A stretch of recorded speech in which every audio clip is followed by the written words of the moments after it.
Yeah, one of the big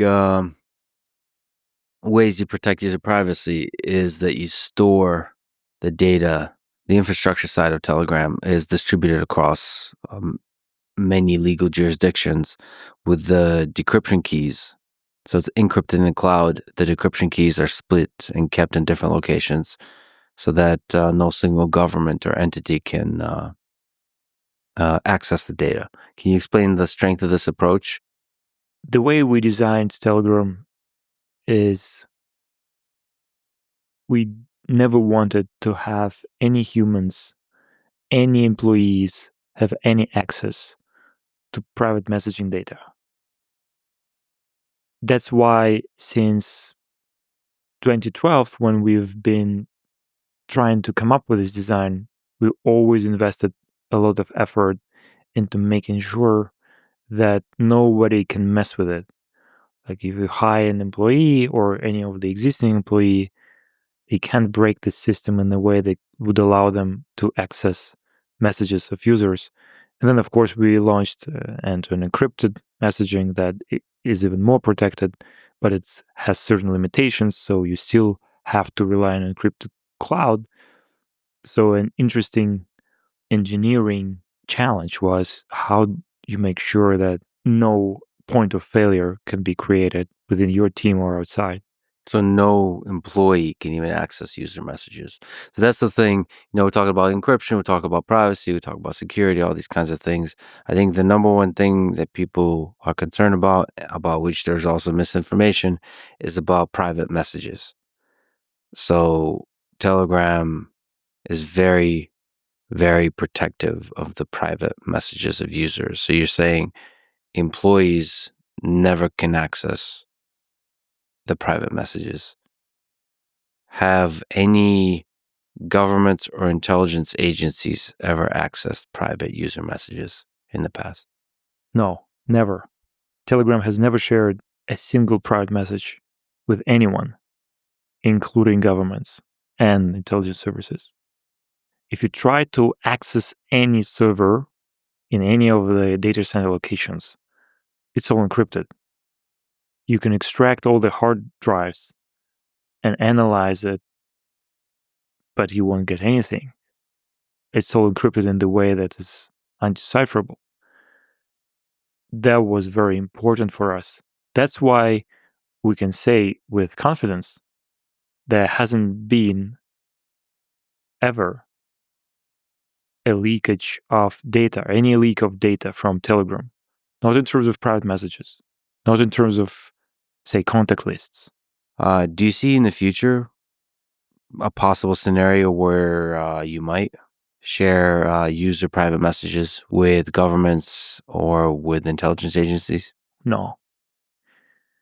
We design a system in a way that it's impossible.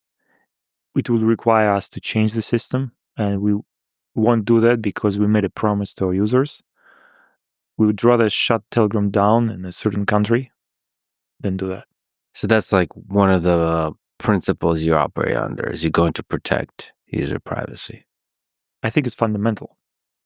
Without the right to privacy, people can't feel fully free and protected. I mean, this is a good place to ask. I'm sure you're pressured by all kinds of people, all kinds of organizations to share private data. Where do you find the strength and the fearlessness to say no to everybody, including powerful intelligence agencies, including powerful governments, influential, powerful people?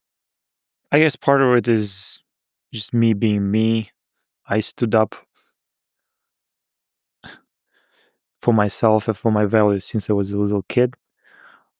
I had issues with my teachers because I would point out their mistakes during classes. And at the end of the day, what's important is to remind yourself that you have nothing to lose. Like, they can think they blackmail you with something, they can threaten you with something, but what is it they really can really do to you? Like, worst case, they can kill you.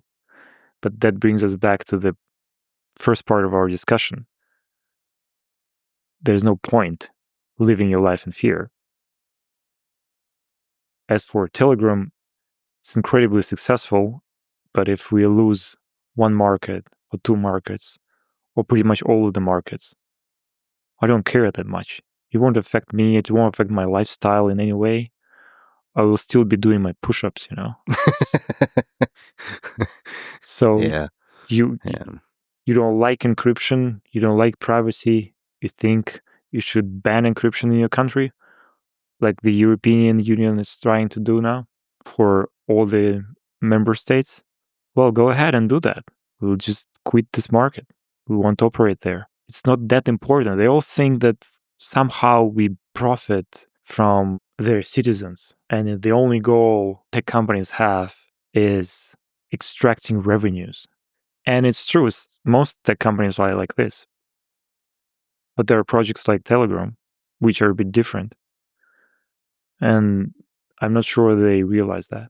So for you, the value of maintaining your integrity in relation to your principles is more important than anything else. And of course, we should say that you also have full ability and control to do just that because you, Pavel Durov, own 100% of Telegram.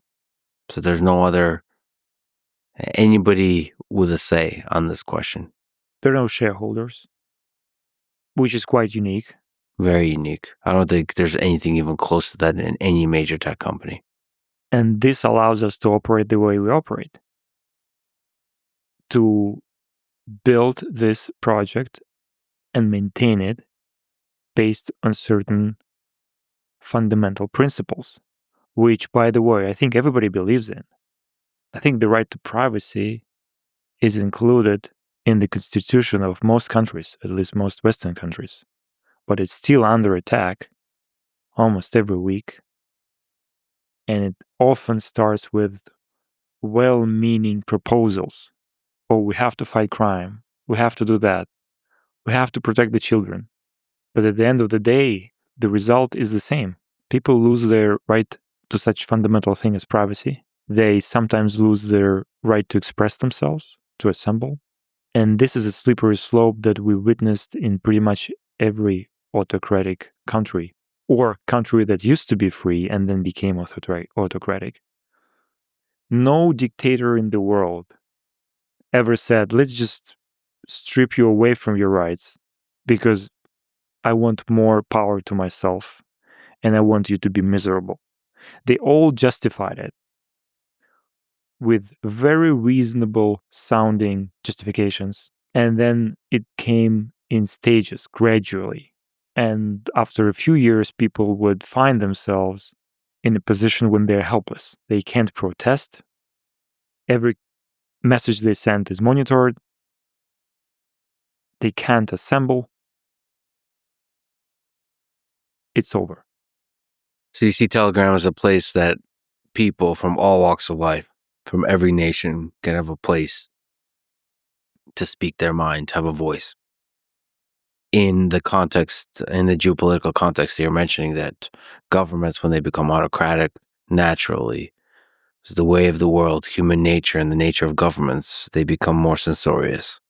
They begin to censor and always justifying it in their minds, perhaps assuming that they're doing good.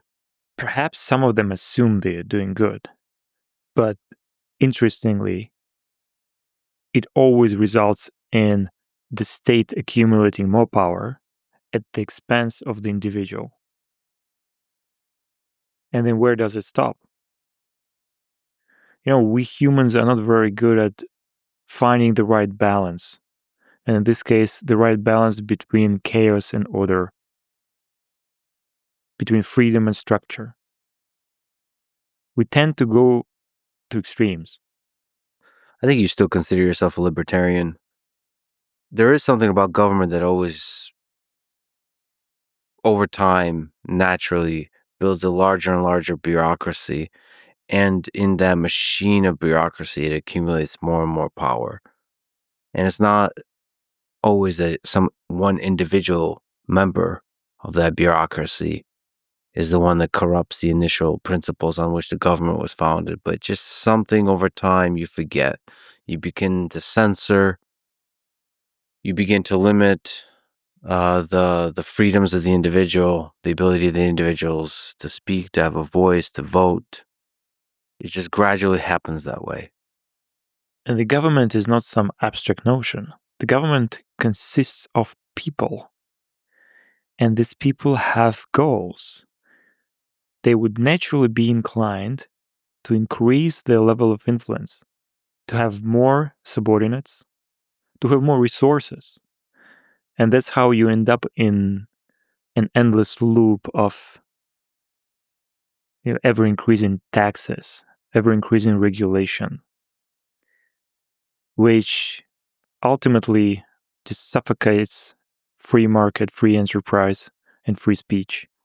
So you do want to have very, very strict limitations on the extent the government can increase its powers at the expense of citizens. Ironically, you don't have those limitations. You're supposed, in all countries, which I consider to be free, it's supposed to be the constitution that protects everybody. But interestingly, it doesn't work always this way. They are able to find very tricky phrasings in order to carve out exceptions. And then the exception becomes the rule.